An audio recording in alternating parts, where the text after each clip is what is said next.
So in my last video, I spoke on corruption in Zimbabwe, but I ended up going on a tangent which was critical of Chamisa, and this didn't sit well with the only person who actually got to see my video. And I realized that I didn't really make my point clear, so I've decided to make this video to explain why I was critical of Chamisa. First and foremost, I must say, I appreciate the efforts that he puts in to try and get democracy in Zimbabwe, to try and make the voice of the people heard so that we can have a better country. But also, I think we should realize the environment that we are operating in, so we need to come up with a strategy to protect our vote. If we have any opposition leader who comes in and doesn't have a strategy on how to protect the votes, then we are wasting our time. We have history on our side to tell us just how cunning Zanu Pf is. They have methods that they use to win elections, and if they don't win elections, they use violence. This is real. This has happened historically. We have proof. We have, as they call them, Mavi 11. This happens. And in 2023, if Chamisa wins, the following will happen. It's either they'll flat out rig and he'll take them to court, which is already a captured court, and they'll win the court case. There'll be a whole charade, a whole circus. We'll have lawyers from far and wide coming in to try and explain how the vote was stolen, but it won't work. It will not work. Simple. The second thing that could happen is Chamisa can win by such a landslide that it will be difficult for them to flat out rig, and they'll just go back to the playbook.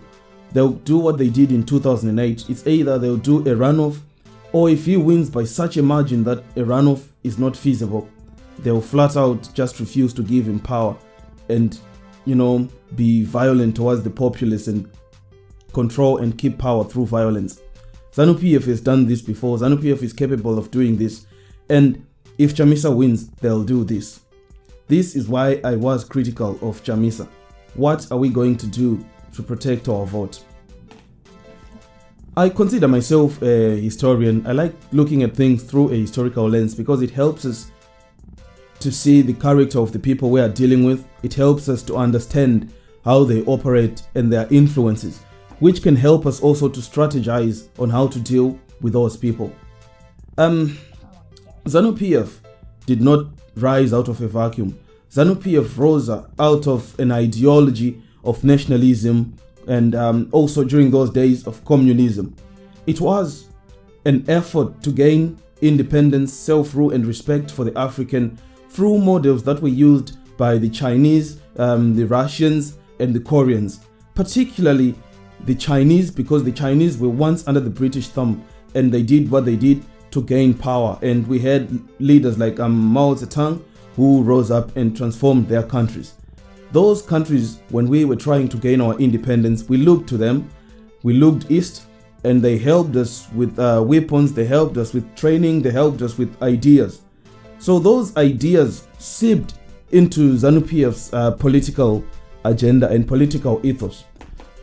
I also spoke of North Korea. North Korea is one of our closest friends. It is a country that is deeply undemocratic, but it is a country that is friendly towards us. So what happened was when we got our independence, we gravitated more towards the West than we did towards Asia and the communist bloc. Unfortunately, corruption crept in and the West had standards that we could no longer meet. This issue is complicated and I'm oversimplifying, but basically what happened was when we started gravitating towards the capitalist West, our country was going on in a very good direction. There were problems, but it was going in a good direction. We had international help, we had international friends, we had institutions, we could trade freely, and our currency was strong. But due to corruption, we ended up gravitating towards the East, because the West was giving sanctions against our leaders because of their corruption. And they sold it off to us as the West is envious of the land reform program, the West is envious of this and that, and we moved towards the East. So we have always looked East. That's how we got our independence, through being friends with the Russians, the North Koreans and the Chinese. But when we got our independence, we started gravitating towards the international community, which is the West. But when corruption crept in, we turned back to the East. Why did we turn back to the East? We turned back to the East because their system of government is deeply undemocratic and dictatorial. Unfortunately, the dictatorships of China and Russia, they worked to some extent towards bettering their people. China is one of the strongest economies in the world, but it is not democratic. If we had been sold this dictatorship with the benefits of a good economy, I don't think most of us Zimbabweans would be complaining about this situation. But unfortunately, we have been sold this dictatorship without the benefit of a good economy. That's why we're out here complaining and crying. I spoke about North Korea because it is the country that's closest. It's a mirror image of what's happening in Zimbabwe, but it's different. That's why I say the title of this video is Democracy Theater, Zanu Pf's masterstroke. Zanu Pf goes by the North Korean playbook, but they do it differently. They play the game and they play it well. To just paint a picture of who you are, sometimes it helps to understand your friends. If a person has shady friends, it's most likely they do shady stuff. Otherwise, what do you talk about? What brings you together with those friends? Let's talk about North Korea for a little bit. North Korea is a dictatorship that is run by one family, the Kim family. They have been in power since the Korean War, which started in June 1950 and ended in 1953. What was the Korean War all about? The Korean War was all about communism and capitalism fighting to get a foothold in Korea. So what happened was the North was communist and the South was capitalist, backed by America and other capitalist countries, while the North was communist, backed by China and Russia. Just like Zimbabwe, when North Korea was in this phase, it was a struggle between communism and capitalism. Ultimately, the North ended up being communist, the South being capitalist. And if we look at it, the South is prospering because of capitalism, because they play ball with the West. The North, they are suffering because of the communism. They did the communism thing, but without the Chinese doctrine of benefiting the people. If you look at a map of North Korea and South Korea, you can see the difference. The people are culturally similar. They share a language. They are genetically similar. Racially, they are similar. The only thing that separates them is their system of governance. And the difference is stark. The South is prospering. The North faces so many problems. Starvation, oppression of the people. They lack freedom of speech. It's a hermit kingdom, as it is called, because the conditions in North Korea are so appalling. Zimbabwe is not at that point just yet, but we use the same tactics. Our government uses the same tactics. When Zimbabwe became Zimbabwe, Mugabe tried to have a one-party state, and he nearly got his wish when they had the unity government with Komo and his ZAPU. That unity accord was born from blood and violence. And if we look at who trained the people who did the whole blood and violence thing, it's the North Koreans.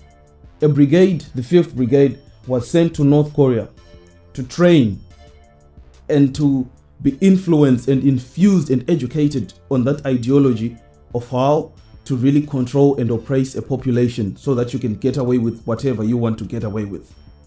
In North Korea, they are ruled by the Kim family. Since 1953, the Kim family has been in power. They are treated like gods. If one dies, his son will take over. If one dies, his son will take over. And there's no end in sight. The people are just human like us. They crave freedom. They crave living good lives. But they are oppressed. The system that they live under works so well that they can't do anything to free themselves. And I'm afraid we might be in the same situation, but with velvet gloves.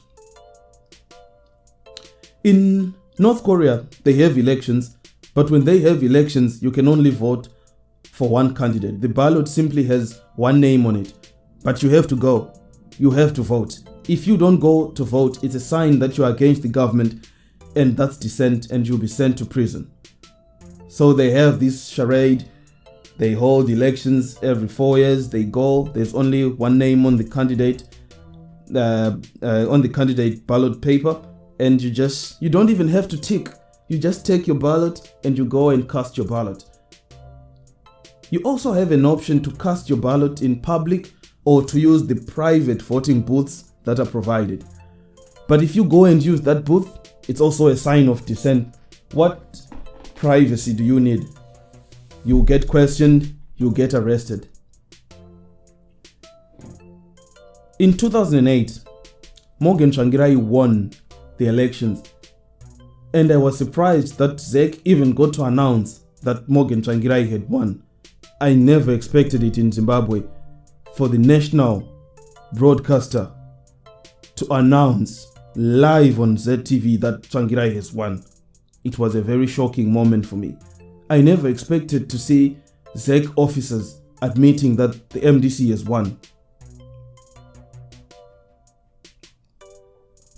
For a moment, I thought that we had finally attained our freedom. Everybody rejoiced, everyone was happy. But then they told us that he didn't get 51%, so there was need to hold a runoff.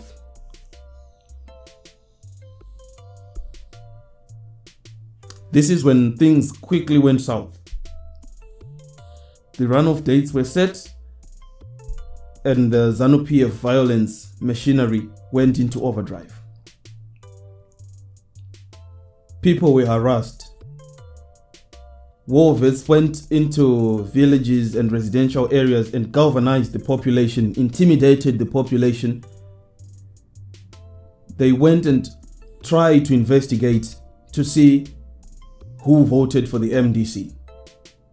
I always say and mention that I lived in rural Buhera in 2008 when these things were happening, so I had a front row seat. I saw the violence, I saw the oppression, I saw people being gathered at night, during the day, forced, coerced, headed kwenda kuma rallies. Even us school children who didn't even have the right to vote by then because we were under 18, we were taken from school and we would go to these rallies, and there would be guys with guns, baton sticks, in full military gear. The whole community will be gathered, and they explained to us in no uncertain terms that firstly, Zimbabwe was born through the liberation struggle. That's blood. People died to get this independence. So they were wondering why the population was trying to remove Zanu Pf, which got power through violence and war, ne pencil, ne pen, ne paper, through an election. And they explained to us that try as we may, we will never, ever, ever remove Zanu Pf through an election. And to prove their word, they went on the witch hunt. They identified those people who allegedly voted for the MDC. Some got their houses torched. Some were beaten up, intimidated, traumatized, brutalized in preparation for the runoff. So when the runoff date came, they hatched a plan. If you are a suspected MDC sympathizer, you had to say that you are illiterate, and you had to have someone cast your ballot for you. So there would be witnesses to witness to the fact that you didn't vote for the MDC. My mother was a civil servant, a professional. I don't even know if she voted for the MDC, but Paranov, she went, she knew the risks, and she said, well, ladies and gentlemen, I can't read or write. can I have witnesses to come and I'll cast my vote and we'll get this done with. So she went in, she had a polling officer, she had a representative for the MDC and a representative for the Zanu Pf party, and she said, "Isai voti yangu pachikomo," and she lived in peace. Changirai achiona how people were being brutalized. He realized that the election was not going to be free or fair, so he pulled out at the last moment, but the election went on regardless, and Zanu Pf won resoundingly. This happened in 2008. After that, there was an outcry internationally and even nationally. Zanu Pf had gotten away with it, but they had to give some concessions and they formed a unity government to try and heal the wounds. And once again, Zimbabweans forgot just how deadly Zanu Pf is and can be. After 5 years of the unity government, fresh elections were held and Zanu Pf won.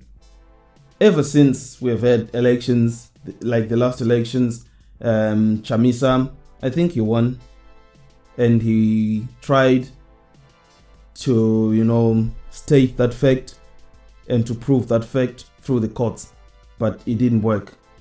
The court is a captured court, and you can't expect a court that is sympathetic to Zanu Pf to give a result that is against Zanu Pf. As we head into the elections this year, let's just know that nothing changed. It's still the same. I'm not encouraging voter apathy. Go and vote. But until and unless we have a plan on how to protect our vote, we are just wasting our time. If Chamisa wins, there will be a runoff. If he wins the runoff, there will be violence and bloodshed. So we need to talk about how we will protect our votes. How will he protect our votes? Unless he has a plan, then we are wasting our time. We are waiting for the 2028 election, and then we'll say God is in it, and the same stuff will happen. It's a sad spectacle to watch. And I wonder why many people don't talk about these things, because instead of doing the whole register to vote campaign, we should be supplementing it with how do we protect our votes campaign. Thank you for watching. This has just been my 2 cents on the issue. If you have any comments, please do put them down. If you think the content I'm making is productive or is at least interesting, like the channel, share and subscribe. Let's talk about these things. Thank you.